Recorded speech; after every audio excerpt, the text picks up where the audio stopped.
content presented in this podcast is based on real events and may contain graphic descriptions of violence, sensitive topics, and explicit language that may be triggering, offensive, or sensitive subjects to some viewers and listeners. Discretion is advised. The purpose of this podcast is to explore and discuss true crime cases for entertainment and educational purposes only. This podcast does not intend to glorify or sensationalize crime, but rather aims to analyze and understand the complexities of human behavior in the criminal justice system. We encourage listeners to approach this content with empathy, critical thinking, respect for the victims and their families. Hey, Winnie Schrader here. Well, we're doing a little things differently this week. Obviously, as everyone knows now, the word is finally out. Oh my gosh, it was so hard to hold that secret for so long. But yes, we are the new owners of the Palmer House Hotel here in Sauk Center, Minnesota, an historic hotel that has been around since 1901. And we are honored and humbled to be part of her story. Kelly Fries has been the longest running owner of the Palmer, 24 years. She didn't want to do the big 25. But we are honored to be part of the Palmer House story now. And she has many more stories to tell. So please, if you would love to have a wonderful stay here in small town Minnesota in Sauk Center, come on down to the Palmer House. If you stay Friday and Saturday night, guess what? You get Thursday night free. You can have a full 4-day weekend here at the Palmer. Great food, great people, great atmosphere, ghost hunting. I mean, we have it all here. So please come and have a little staycation, vacation here with us at the Palmer. Yeah, we're just really excited for this new venture. It was so hard to keep that secret. Oh my gosh, I'm telling you, it was so hard, especially having so many people in the paranormal world that we know. It was so hard. But Christmas came early for the Schraders. So we are excited to be a part of this and see what we can do with the Palmer. We're going to kind of give her a little facelift, do some cosmetic stuff. But we want to try and keep it that hometown comfort that the Palmer House brings to all of its patrons that walk through the doors. There is a thing called the Palmer House effect, but the only way you're going to know is if you enter our doors. So come on out and stay at the Palmer with us. So it's been hard to try and, schedule interviews and things like that. So tonight I wanted to bring you one of my favorite interviews. One of my favorite authors is Mike Rothmiller.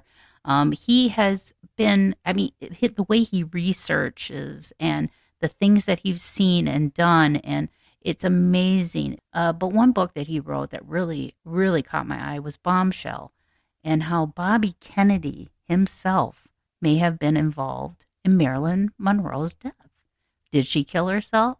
Did somebody put her up to it? Did somebody force her to do something? Who knows?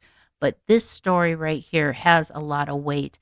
And Mike Rothmiller even interviewed some of the key players, sat down face to face and interviewed some of the key players in this story. So I hope you guys enjoy it. It's one of my faves, and I will be having Mike Rothmiller on again soon. He's got a book coming out about Howard Hughes. Yeah, the Howard Hughes. And if you don't know who that is, if you saw the movie The Aviator, Leonardo DiCaprio, that was Howard Hughes. That was his story. And I'm super excited. I love that era, the golden age of Hollywood, but pre-World War II, post-World War II. I love that stuff. So I'm excited to interview that. I hope you enjoy this interview. And hopefully soon I can get back to getting scheduled interviews and things like that. It's an adjustment to become a business owner. I'm not going to lie. There's a lot that goes into it. So please be patient with me. I'll do my best to get brand new episodes out. And if not, I'll definitely let you guys know. But I will be picking really good interviews to rerun if that's the case. I hope you enjoy this interview. On August 5th, 1962, Hollywood's brightest star, Marilyn Monroe, was found dead in her Los Angeles home. Officially, it was ruled a suicide. Her death has been shrouded, though, in conspiracy theories, speculation, and unanswered questions. But what if the truth was far more sinister than we ever imagined? In this episode, we will explore with Mike Rothmiller the shocking assertions that link the legendary actress's death to Robert F. Kennedy, the ambitious younger brother of President John F. Kennedy. Through meticulous research and startling new evidence, Bombshell suggests a chilling narrative of political machinations, clandestine affairs, and a desperate cover-up. Join us as we piece together the fragments of this dark puzzle, examining the lives of those involved, the context of the early 1960s, and the explosive revelations that might just rewrite history. Was Marilyn Monroe's death truly a tragic overdose, or was it a calculated act of silencing a woman who just knew too much? Our special guest, Mike Rothmiller, is here to shed some light on that subject and more. It's time to start the show. Let's hit it.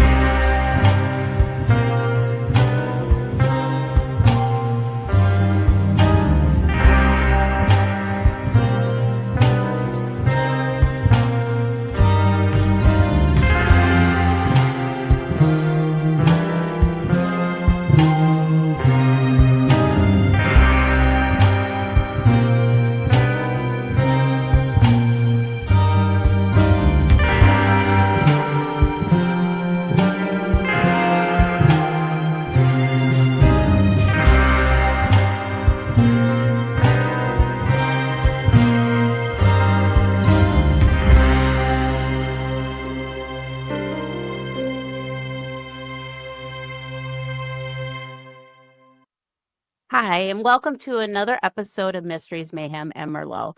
Tonight, I have a very special guest, Mike Rothmiller, who is a New York Times bestselling author and a nominee for a Pulitzer Prize and historian, a former police officer, and Army medic. He's also served as a TV reporter and an award-winning documentary producer and television host for ESPN, PBS, and other international television markets. He has written and produced over 25 television documentaries, numerous television and radio ads, and has been authored movie scripts as well.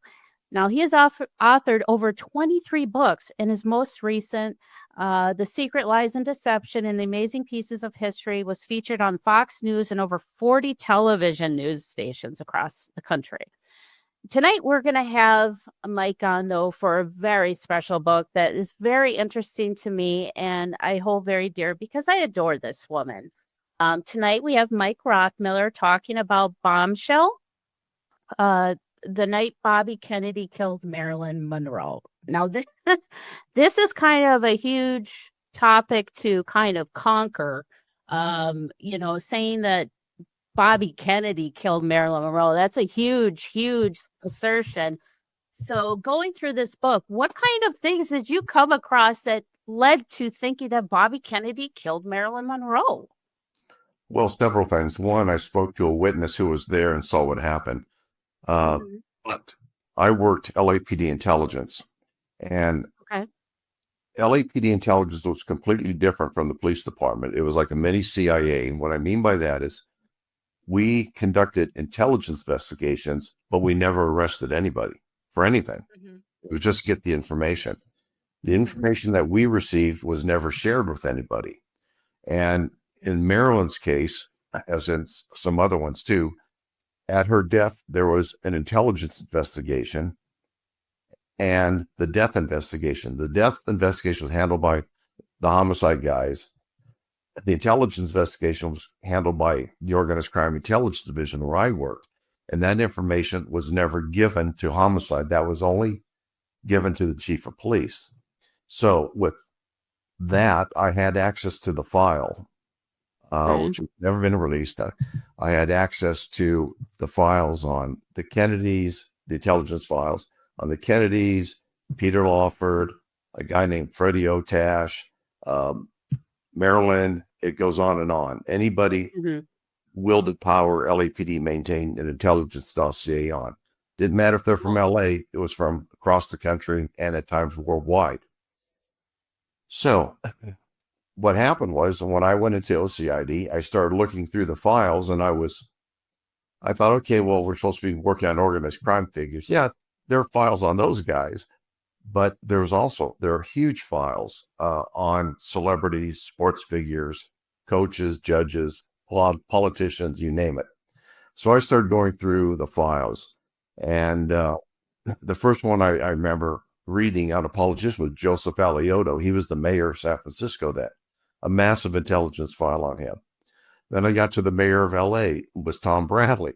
Same thing, a huge file on him, and he was a retired LA cop.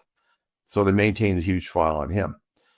Then I thought, well, okay, I'll just look for the Kennedys. It was a big name.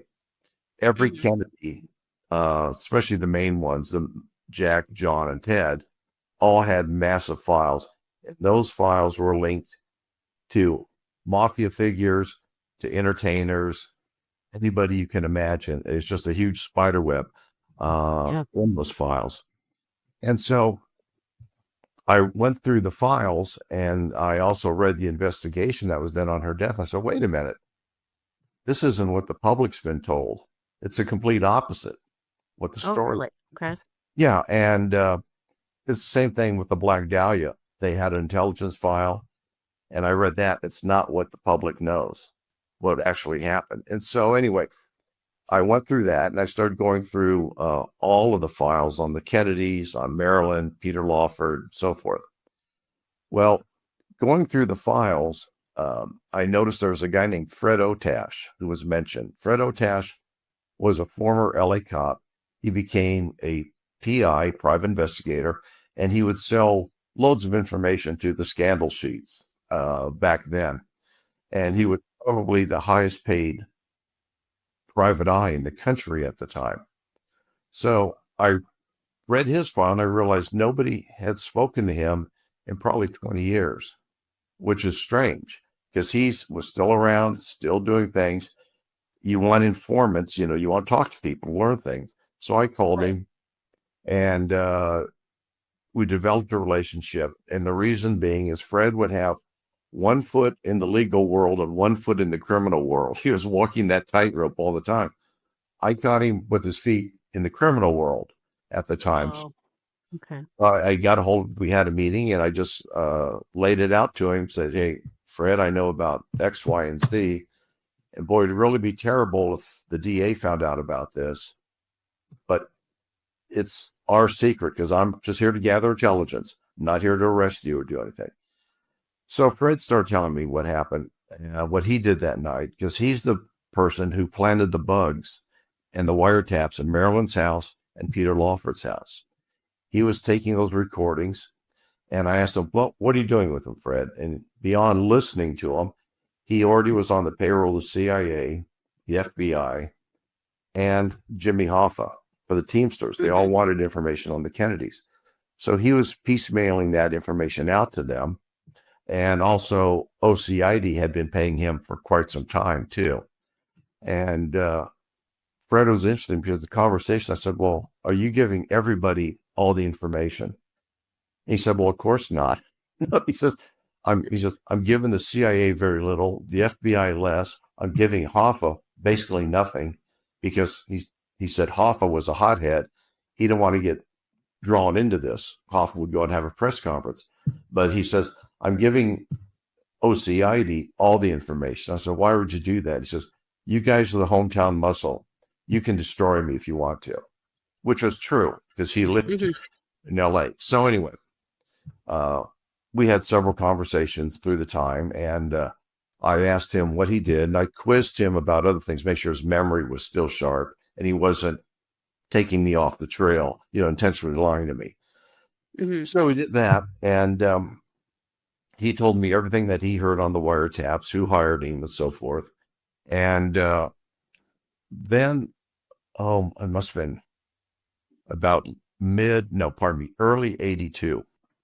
As a member of intelligence, we had access to all sorts of things people don't. And I had access to the Playboy Mansion.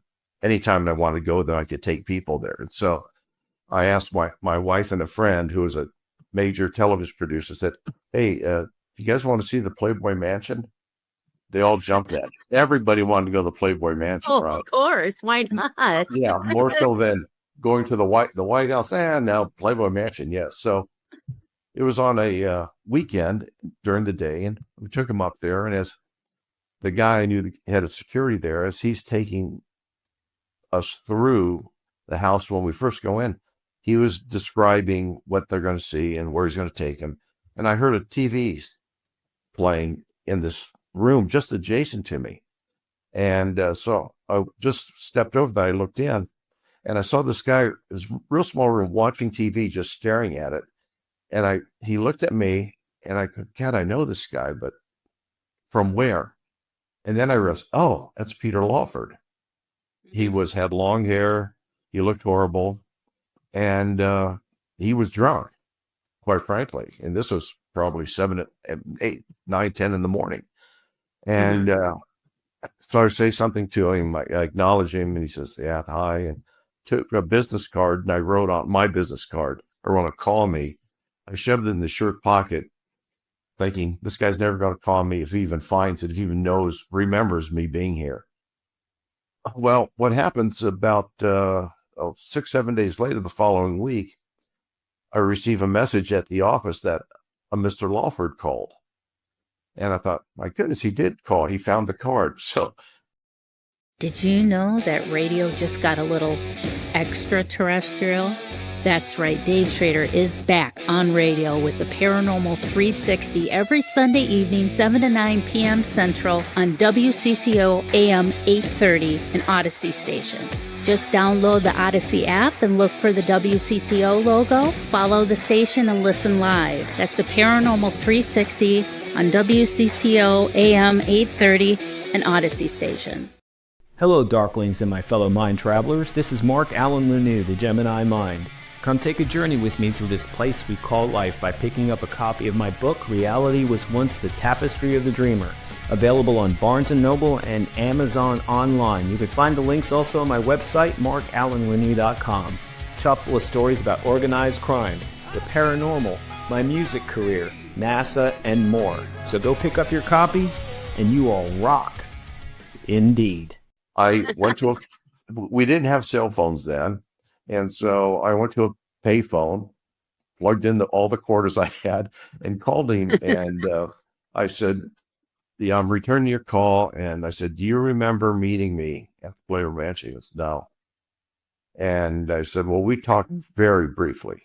And I said, but I do want to speak to you about old Hollywood. I didn't say Marilyn. I said about old Hollywood. I said, perhaps you can clear some things up for me that I know and I've learned about. And he goes, he's just quiet for a moment. He says, are you with the CIA? And I go, no, I'm with LAPD intelligence. Oh. And then I talked to him a little bit more. He brings that up again. He says, are you with the CIA? No. And I thought that was rather interesting, him just asking me that. Why, I don't know. But long story short, we arranged a meeting, and I met him in a public park and near the Playboy Mansion. And so I get there, and I'm waiting. I don't see him. I think he's going to be a no-show for sure. And then I see him walking across the park, looking around. He's obviously looking for somebody, me. And I get out of the car, and I go over and approach him, and I say, Mr. Lawford, I'm Detective so-and-so. I'm the one that spoke to you. And he looks at me, and I could tell he didn't recognize me because I said he was drunk the first time. Yeah. And he says, oh, okay. And I said, well, why don't we sit down on the bench? So we sat down, and he's just kind of staring at me, and he says, well, what do you want? And I could tell he was very nervous. And I said, well, I just want to talk to you about some old Hollywood stuff. And that seemed to ease his nerves a bit. And he said, fine. And I started quizzing him about old movies he was in, and just to test his memory and kind of lower his anxiety level. So we started going through all that. And so it was just an interview. It wasn't an interrogation then, just an interview. And finally, I get to the point after he asked me again if I'm with the CIA. And I said, no. And I said, okay, I want to talk to you about Marilyn Monroe. And I could see he sat up a little bit, and he got a little nervous again. Yeah. He said, well, what? And so I said, what happened the night she died? Because I said, here's what I know, and here's what I saw. I said, I saw surveillance photographs of you and Robert together going up to Marilyn's house. No question about it. I saw them. I said, I read the transcripts of the wiretaps that were on your phone and on her phone, and the bug planted in your house and the bug planted in her house. So I said, I want to know the truth. I said, just don't lie to me. And he says, oh, and he thought for a moment. Then he started talking about the story that was given to him, scripted for him when this happened, about Marilyn's death. And I knew that because that was part of the OCID operation then. They scripted it for him. And I just stopped him. I said, Peter, that's BS. I used different language, but I said, don't lie to me. I said, I just want the truth. Yeah. And he kind of got offended. He stood up, and I stood up confronting him. And I could tell he was angry and nervous. And so that's when it switched from an interview to an interrogation. And you use different language, you're stiffer, you're tougher on him. And so I just laid it out to him. So listen, nobody knows I'm here, but I can let a lot of people know you and I talked about this. And I said, you know as well as I do, a lot of people are not going to like that. So I said, you can either tell me now or run the risk of other people knowing we had this chat. And I said, I can promise you right now, you're not going to be arrested. You're not being investigated for a crime. Just want to know what happened. And he's just thinking from him. Then he sets back down, covers his face up.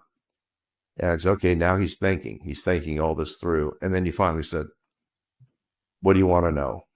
And I said, I just want to know what happened. Just tell me the truth. So at that stage, he starts getting into what happened when he picked up Bobby at the airport, drove him up to his house first. They called Marilyn, then they went over there. They went there twice that afternoon, then the evening. And I said, okay, well, what happened in the evening? And he said, well, there was an argument. We got to her house, and he says, a really bad argument between Bobby and Marilyn, a shouting match. And I said, okay, well, what was it about? He says, well, Bobby wanted to keep her mouth shut, and he wanted to know where certain things were. Basically, anything that tied the Kennedys to her, Bobby wanted to know. So he said, we started going through the house looking for things. And Marilyn was right behind him. What are you doing? You can't look through my stuff. And there's a pushing match. Marilyn got knocked down on the floor. She got up, and he said they were screaming. They were just screaming at each other. Peter, he said at that point, says, I got very nervous. And I said, why? He said, well, I didn't know why Bobby was acting this way. But he says, I was really concerned that the neighbors would hear the screaming and call the police. And I said, okay, yeah, it makes sense. So he said they continued to search the house. And finally, they get into the living room, and he sets her down on the sofa. He sits next to Peter does. And he's talking to her, hey, listen, this is no big deal. I'm sorry if you're getting upset, so forth. And he said, he loses sight of Robert for a while. And then he realized he can hear the kitchen. He's in the kitchen. So he walked into the kitchen, and here he sees Robert. He's got a clear glass. He thinks there's water in it, but he says he's got a spoon in it, and he's stirring this glass. Now, you don't stir water when you get it out of the faucet. So and he just kind of looked at it and said, was it any color to it? I think he said, no. I said, did you ask him what it was? And he said, well, kind of. But he says nothing. So they walk out to the living room, and Marilyn's sitting there, and he says, here, drink this. Hands her the glass, drink this, and it helped calm you down.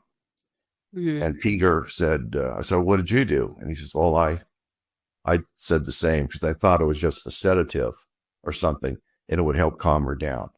Because he says everybody is really uptight then and yelling still. So he says he encouraged her. She drank it down. And then Bobby took the glass and went back out into the kitchen.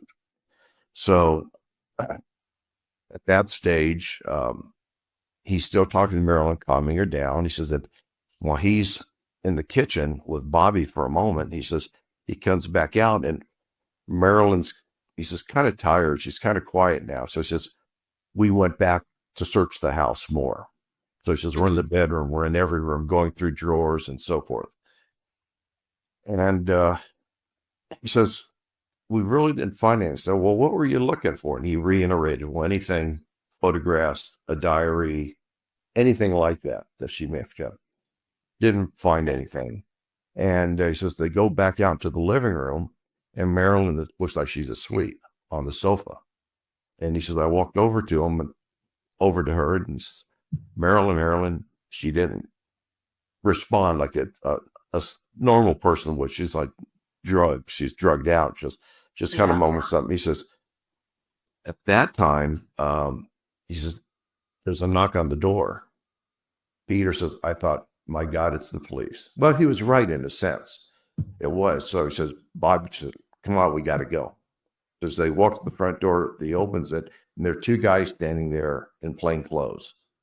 And he says, nobody said a word to each other. And just said, we got to go. You got to get me out of here. To Peter. So they go to the car Peter's driving. They get in. Peter says, I see these two guys walk in the house and close the door. And I said, at that stage, where was Mary? He says, Mary was still on the sofa. I said, okay. And he also said there's nobody else was at home the whole time they were there. So he's asking Bob, he says, who are those guys? He would tell him, just a let's go. So I started asking, I said, well, did you ever see one of those guys before? And he says, yes. And I said, when did you see him? He says, well, he's a cop. And he says he was always around when Bobby and Jack were in town. He was driving them around, acting as like a bodyguard. So yeah, I've seen him before. I said, do you remember his name? He said, no. So anyway, I threw out a couple names, and I threw out the names of the captain of OCID then, who was real close with the Kennedys. Because I knew this from the reports already, it was him. And he goes, that's who it was, yes. And so I said, okay, what happened? He says, well, I'm getting him out of there because he had to fly out secretly. And he says, I was forced into the airport, and a Beverly Hills cop stopped him. Then he took off from there. So anyway, as time goes by, I started looking more into the investigation of OCID, what they did. And I realized the guy that was there was the captain of OCID. I think I know who the second guy was, but since I'm not 100% sure, I've never mentioned his name, but they went in and they staged the house. And they moved Marilyn to another room, to the bedroom, and so forth. So anyway, I knew that was all nonsense. And also what I found in Marilyn's file at OCID was a copy of her diary. Remember, there's supposed to be a red book, a missing diary? Well, it was missing, but OCID had a copy of it. And when I was going through it, I didn't know what it was at first. I said, what is this? And then I started reading it, and then it was just a caption on it. On the cover sheet said, Marilyn Monroe's diary. And then the question was, how did OCID get a copy of it? Wow. How did it find its way into the file was my big question, but how did they get a copy of it? Which I could never figure out. Because even the cover sheet on that report was not filled out like all of them are. Like the hundreds of thousands that are in there, it wasn't filled out in the same way. So the only person that could have gotten away with that was the captain of OCID, putting in the files like that. So I'm looking at that. And also there's another guy who was handled the guy named Neil Spotts, a detective, and they always handled the reinvestigations on sensitive deaths and homicides in and around LA. He handled a lot of them that I knew about. He was involved in the Natalie Wood death, like I was involved doing some investigation on that. But I was talking to him one day after we ran a surveillance and said, Neil, what do you know about Marilyn Monroe and Lawford and Notash and all these people? He said, I know a lot. And I said, well, I know his main objective was gathering information on politicians. That's what he was assigned to do. Mm-hmm. And so sitting at his desk, and he opens a drawer, and he pulls out a manila envelope, like an 11.5 by 8.5, and he pulls out black and white photographs. He says, here, look at these. And I started looking at them and I said, oh, these are surveillance photos of Robert Kennedy with Peter Lawford that day and that evening. Oh. they're under surveillance. And so I started going through those, and I asked him, he said, yeah. He says, yeah, the guys took those that whole day and into the night when he was under surveillance. And I said, okay, fine. Put those away. And don't really think much more about it, because I'm setting up another meeting with Peter Lawford. And what happens is I get ambushed at my house with a guy trying to assassinate me, and I never went back to work. And so about, maybe 6 months after I wrote my first book in 93, this was years after I left, I mentioned that LAPD OCID had a copy of Marilyn's diary. And I also made mention that there's a secret investigation into the RFK assassination, which is not the way the public thinks it happened. And so I read that. I put one little piece in there about that, and one little piece, like a sentence about Marilyn's diary. So I received a call from a guy named Jack Clemens. I had no idea who he was.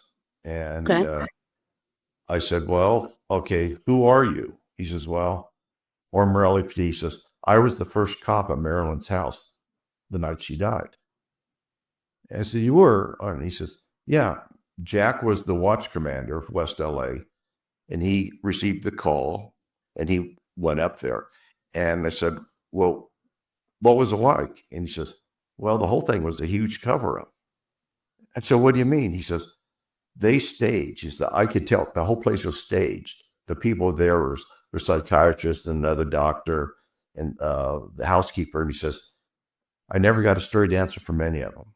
But he says, I could tell it was staged. So what? He says, well, she had lividity, postmortem lividity. She was supposedly he said, I saw her in bed laying down, but she had it on her back, on her rear. You don't get that but one face. And so he's talking about that and the conversations that he had with the people there.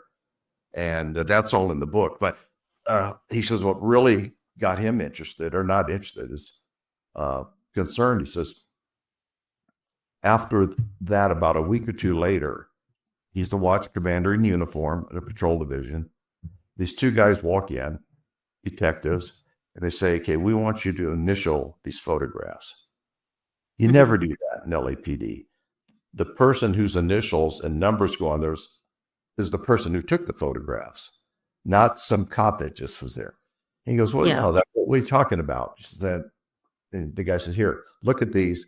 I want you to initial them. So he says, I look at them, and he says, my goodness, more photographs have been staged now. And I said, well, what do you mean, Jack? And he says, well, I'll tell you. He says, one that really stands out in my mind. He says, there's a photograph of Marilyn lying face down in bed, which has been out on the internet. Yeah. And he said, but then the next photo they had was Marilyn holding the telephone, lying in bed, face down, like holding it up to her ear. And he says, now, how does that happen? How does a dead person pick up the phone, the old style phone, pick it up and hold it up to their ear, and they're dead in bed? He says, it was a staged photograph. And he said, I'm not going to sign these. I'm not going to initial these. And the guy said, no, the one guy doing the talk says, no, you're going to initial these now. And he says, no, I'm not. And who the hell are you? It was the captain from OCID there with the photographs, ordering him to sign them, initial them. And so he didn't do it. And basically, and then short time later, he ends up having a real pop LAPD, and they fire him, part of keeping him quiet. Yeah. So all of that went on, and it tied everything together, because, like I said, this was years later, and Jack called me. I had it on TV for some time, and that filled in spots, the missing pieces to the puzzle. And so I met with him several times, many conversations. He never changed the story at all, the details, which I laid out in the book. And finally, I had him set up to a major conference in Orange County, California, to lay all this out. Unfortunately, passed away about 2 weeks prior to it. Oh no. Yeah, but Jeez.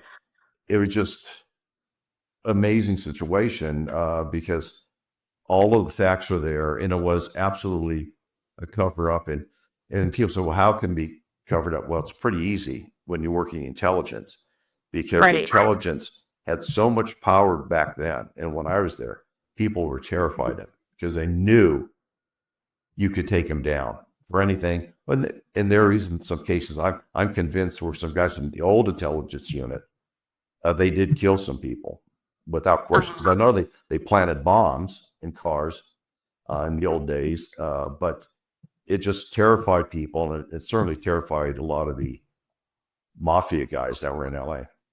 Well, yeah, and it seems like the era of the, late 50s into the 60s, it seemed like that was like the era of blackmail and extortion. It seemed like every entity in, intelligence, whether it was CIA, FBI, and then on the flip side of that coin, you had the FBI, or not the FBI, but you had the mafia and everything.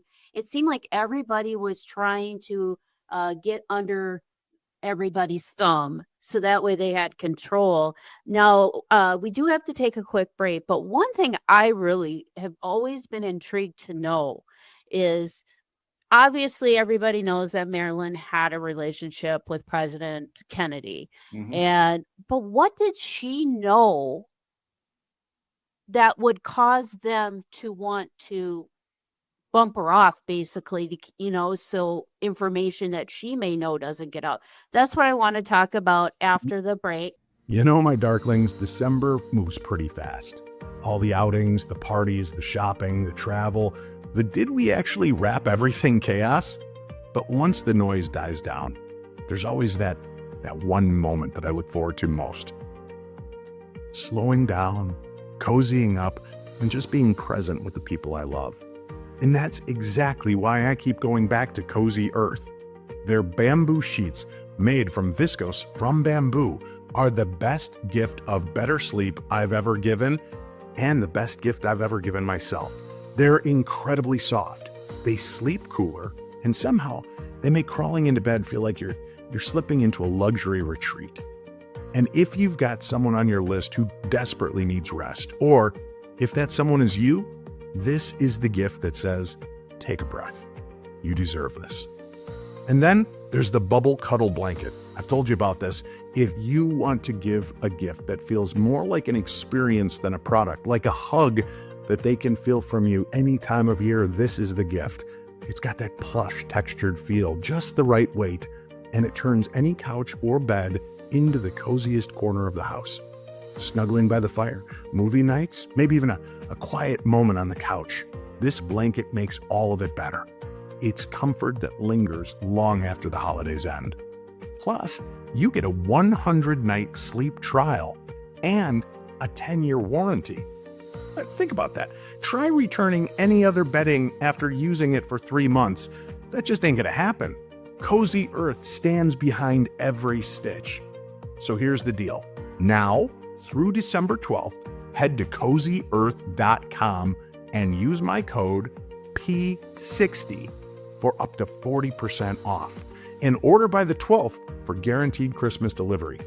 Listening after that, don't worry, my darklings, the code still works and it's going to get you 20% off year-round. And if you get that post-purchase survey, make sure to mention you heard about Cozy Earth right here on the Paranormal 60. Again, CozyEarth.com. Use my code P60 for up to 40% off through December 12th, 20% off year-round. Give the gift of comfort that lasts beyond the holidays and carries you into a cozy new year. A new year is rapidly approaching, which means it's time to stop letting last year's chaos rent space in your head and in your heart. This is the season of new everything. New life, new love, new confidence, new jobs, and new chances to finally become the best version of you that you've dreamt of. And the universe? Well, it's practically standing on your lawn with a giant cosmic boombox blasting messages meant just for you. You just need the right conduit. And that's where Love and Lotus Tarot with Winnie Schrader comes in. Winnie doesn't just read cards. She translates destiny. He helps you see the opportunities lining up, the patterns trying to repeat, and the new beginnings that are already forming behind the scenes. Right on the heels of New Year comes Valentine's Day, which means love is in the air, or at least it should be.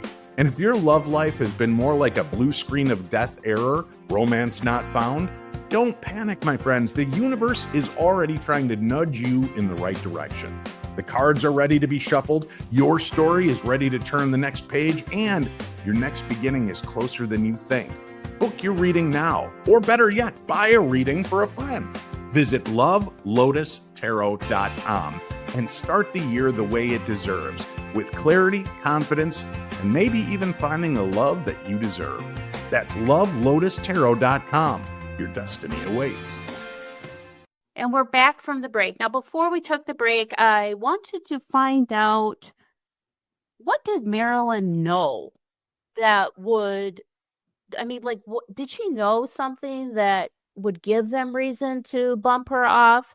And, Mike, now going through the research and everything for this book, what did you come across, kind of getting into Marilyn's mind? What was in her head that could cause somebody to want to kill her because of what she knows? It's interesting because it's from everything I read, all the intelligence and so forth, speaking to people, it's not what people think. You have to remember back in the 60s, early 60s, when Kennedy was around, if the information came out that JFK was having an affair, it would have ended his presidency. That was the end of it. Today, nobody cares. Back then, people cared. And also, it would have taken down his brother because his brother would have come up. But what happened is she, for a better term, was being tossed aside by both of them. JFK had a relationship with, matter of fact, I talk about in the book, she wrote in her diary about having sex with JFK, what type of sex and everything. And it was detailed. And so I kept notes on that. And what happened, JFK was moving away from her, didn't want to have anything to do with her anymore because she was starting to call the White House. Mm-hmm. And then Robert was sent to calm her down. Then he starts having an affair with her. Same thing happens. She starts calling the AG's office after that. And a friend she had, it's all in the book, he calls her and she's talking about going public, holding a press conference and laying them both out. What was happening, when, where, and that would have taken down the dynasty in the 60s right then. It would have been over. And so Peter Lawford was contacted. He was told by RFK, calm her down, tell her to shut up, blah, blah, blah, blah, blah, blah. And that's what started this whole thing, is that they became desperate. Now, Lawford, I'm convinced he didn't know what was going on, as far as he knew there was sex going on and that, but he knew the danger of it being public notice, what it would have done to the presidency. But as far as hurting her or killing her, he had no knowledge of that. And that's what I think destroyed his life. He get heavy drugs after that, an alcoholic, and that was the end of it. But I kind of feel bad for Peter Lawford, because it seems like every person he's tried to be a part of in social circles and everything, he's like the he's kind of the pariah. Like, he's the one he's the scapegoat. He's the one that gets put on the chopping block, because the same thing happened with Sinatra. It was just like, it's like Peter Lawford was just there, and he was just the one that everybody pointed their finger at. And it really destroyed him. It really did, because I think he was the middleman, the middleman. And the same thing, like in our Sinatra book that we did after Bombshell, bring that in. Yeah.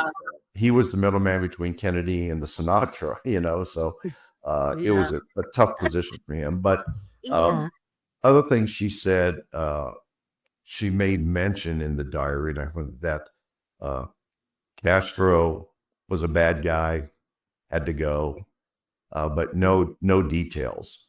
And she made some comment about some other things that he told her, but it was a matter of it would have made news. It would have been big news because he told her, and he shouldn't have told her. It was, secret stuff.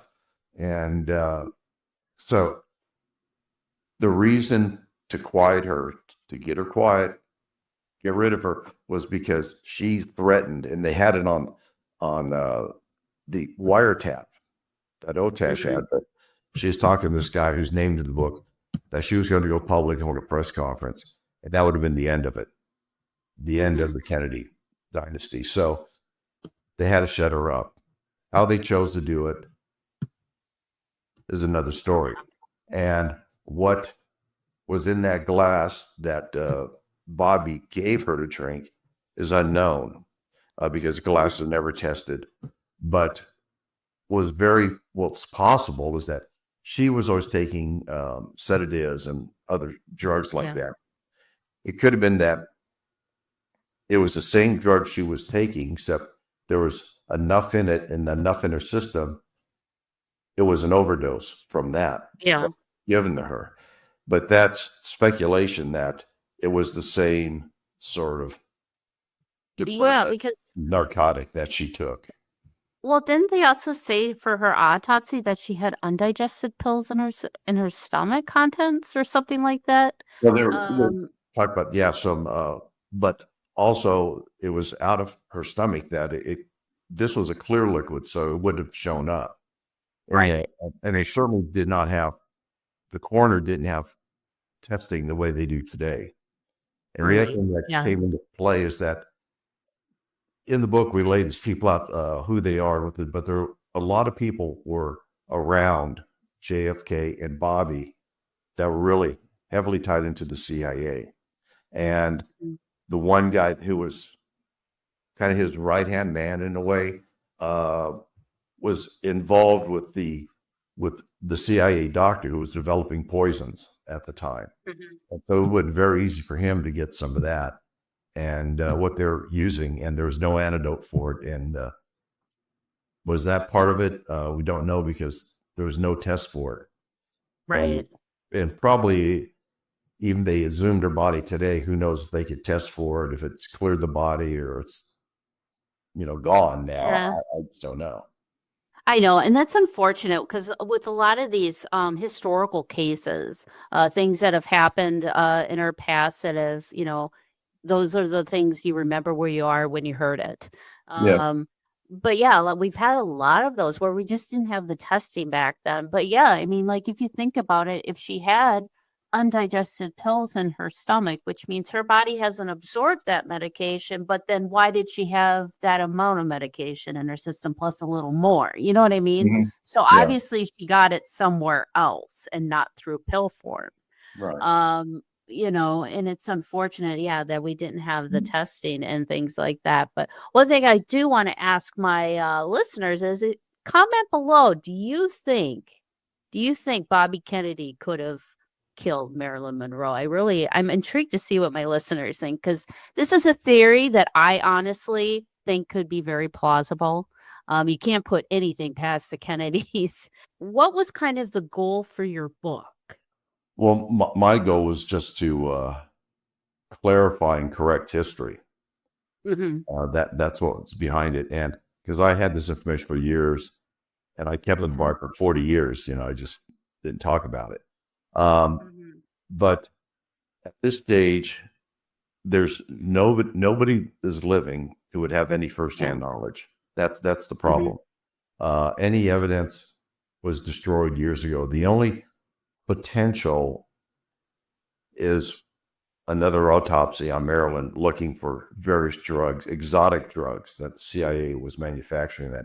That's really good, because people can investigate all they want, and I had all the intelligence that there was, and there's only so far you can go with it. And unless you can speak to somebody who was there, like I spoke with Peter, you're just not going to get the inside information. And that's And I tell you, you were fortunate to be able to sit down with Peter Lawford and discuss this, because I almost feel like he became a recluse It He was did. like he shut down, and I'm shocked that he did speak with you. Because I felt like he became a recluse because he felt like no matter what he's gonna do, he's gonna screw something up, and his head's gonna be on the chopping block. And I'm kind of shocked that he survived it all too, with Well, everything going on between yeah, Sinatra, the Kennedys, and all that. yeah. Between the Kennedys, actually, that became his downfall. That same Yeah. thing through Sinatra, the Kennedys again. But what I found interesting when interrogated Peter is that over the years, I interrogated a lot of people for murder and a lot of mob guys and so forth. Yeah. And a few times you could see the person, they've been carrying this burden for years. And you just give them at the right time, the right place, the right question, and apply the right pressure. And they break down and they just open up and let it flow. And it's like they're unburdening themselves. And that's how I saw Peter, because he started to cry when he started laying all this out. And I thought, okay, here it comes, because I could see where he was going, and that he was unburdening himself with this, and he just laid it out, and tears are coming down his face. And I felt sorry for him, because I realized he had been carrying this burden all of those years, and that destroyed him. It literally did destroy him. And so I actually felt bad, and I was kind of burned out after I spoke. And oh my God, what did you just tell me all this stuff? And so Yeah. Well, it shows you how interesting. much power the Kennedys had. I mean, they would squash anybody in their way. There's one thing that people don't understand, because I've been asked a lot of me. They said, "Well, why don't you pull out your cell phone and recording?" We didn't have cell phones then. There were no cell phones, and we had one tape recorder, no CID, and it was about this big. Right. All right. And same thing, the cameras, it was a regular camera. And the reason being is that, one, when we spoke to anybody, we were there becoming informants. And the last thing any mob guy or some crook's going to talk to you about, if he sees you have a tape recorder, he's not going to talk to you. And I was patted down many times when I would go talk to some high-level mob guy or some politician that was in with the mob. They go, "Well, let me pick up your shirt." So I'd pick it up, and they'd turn around, or they want to make sure I'm not recording anything.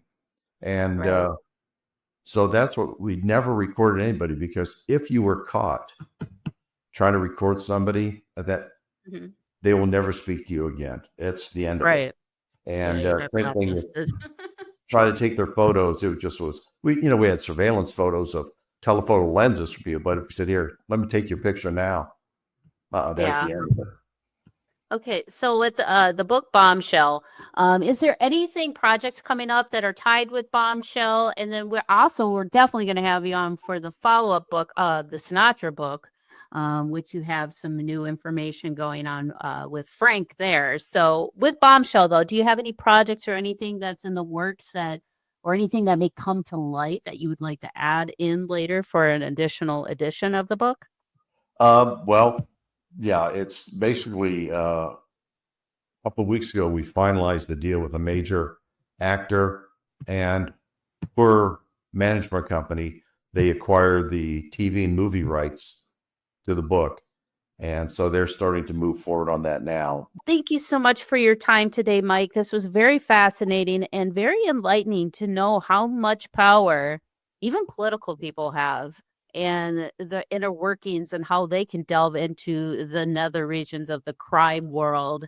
And they can, for some reason, they still come out on top smelling like roses, which is not fair. But so where can people find more information on more books that you have done? Do you have a website? No, just Amazon would be the place to go. And Barnes & Noble, they also have, I think they carry 14 or 15 of my books, but Amazon is the place to go, because we, 2 weeks, about 3 weeks ago, we came out with a book on JFK and the family.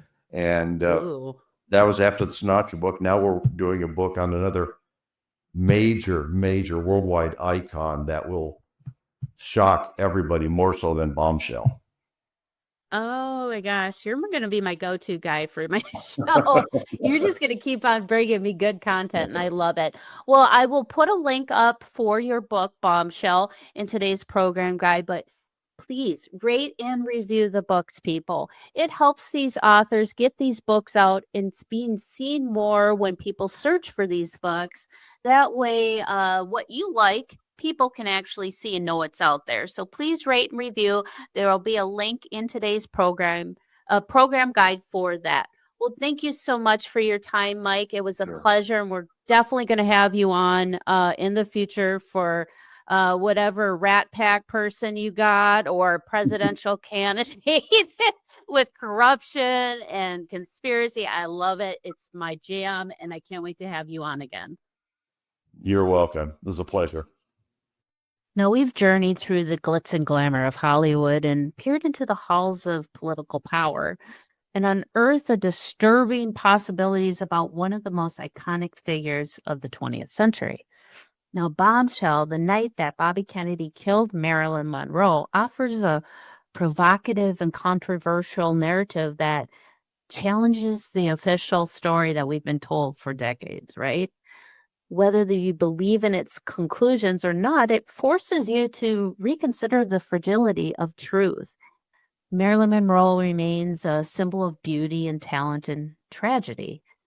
Her life and untimely death continues to fascinate and mystify us, reflecting the darker side of fame. Thank you for joining me on this investigation. Now, if you liked this episode, please comment, review, like, share this episode. That way it can be seen by more people like yourself that love true crime. Please follow me on social media. You can check out all my links in this program guide for today's episode. That way you can keep up with updates, maybe guest suggestions, anything like that, or you can directly message me there as well. You can also email me at mysteriesmayhemandmerlot@gmail.com. I'll see you next week. Thank you for joining me for another episode of Mysteries, Mayhem, and Merlot. And until our next case, my armchair detectives, stay safe, stay vigilant, and stay aware.